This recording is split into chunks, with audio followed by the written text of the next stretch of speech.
Have you heard what Trump recently said about Apple in India? Yes, it's making headlines again, and it is not just about iPhones, tariffs, or factories. It's also about power, pride, and politics. Let me break it down.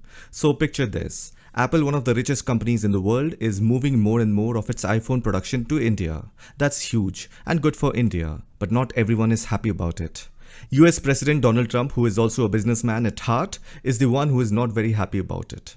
In fact, he said he had a little problem with Apple CEO Tim Cook. He told him straight up, "Tim, you're my friend, I treated you well.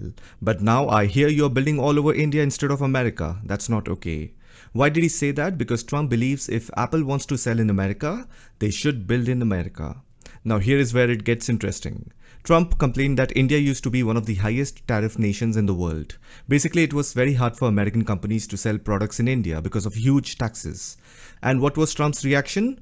We let Apple grow big using our markets, and now they are taking all the manufacturing to India because it's cheaper there.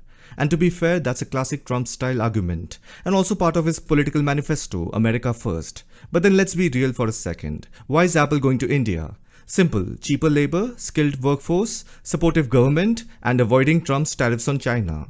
You also have to consider the fact that India is becoming a manufacturing hub thanks to Prime Minister Modi's Make in India plan. And it is not just Apple, Google, Samsung, Amazon, they are all investing big in India. India is winning, and yes, Trump's ego is probably hurting a bit.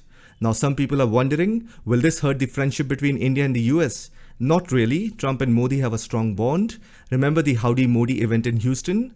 Two leaders walking together in front of a packed stadium. Trump himself said, "Modi is the nicest human being, but also a total killer when it comes to defending his country." Now both of them get along because they both believe in one thing: nation first.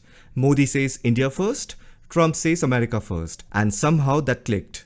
So what's the real problem? It's not that iPhones are being made in India, it's that they are not being made in the United States. But here's the thing. If Apple started making iPhones in America, we all know that the cost would shoot up to $3,000 per phone.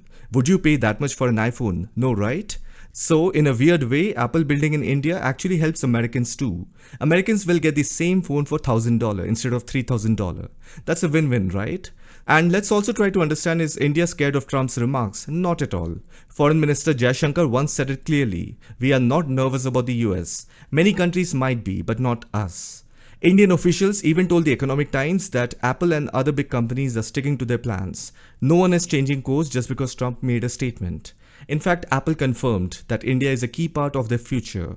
They are here to stay. So what are we really seeing here? Trump is upset. He doesn't like losing the spotlight. But Modi, he's winning without shouting. He focuses on his people, builds his country, and results speak for themselves. As the world shifts manufacturing from China to India, it's a major movement for India's global role. And maybe Trump doesn't like it. But the truth is, this isn't about him. It's about India rising and Americans getting what they need at the best affordable price. So, would you pay $3,000 for an iPhone made in America? Or are you okay with one made in India for $1,000? That's the choice everything is going to boil down to. I hope you found this video informative. I'll see you in the next one.